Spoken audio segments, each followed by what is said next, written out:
Here's how you can do a voice recording on Android. Let me guide you through it.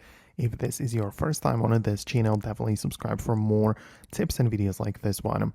So you can use any of the apps which can actually support it by default. If you are using, for example, a Samsung phone, you should have the ability to use the built-in Samsung voice recorder. It should be part of this folder, and usually most phones should have it built in because it's like one of the default features of a phone. So you should be able to go to all of your apps and find it to be somewhere in here, so you can get inside and essentially go to the main section where you can start a new recording. Right, so that is how you would basically have the ability to do it. You just tap on the red button and it's gonna start. You can speak over it or do whatever you need.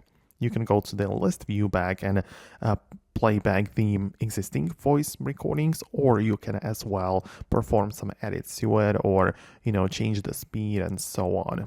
You should also know that these recordings are also saved inside of the Files app. So if you go there and, for example, filter it by audio files, you should also be able to find them in here. So in case there are some other apps which you want to use to edit those audio files, you can most definitely find it right here and import it into any editor of any kind, and it will allow you to work on it additionally. So I hope I was able to explain it the way that it works. In case of any further questions, leave them below. For now, that's it, and subscribe for more so you don't miss anything important.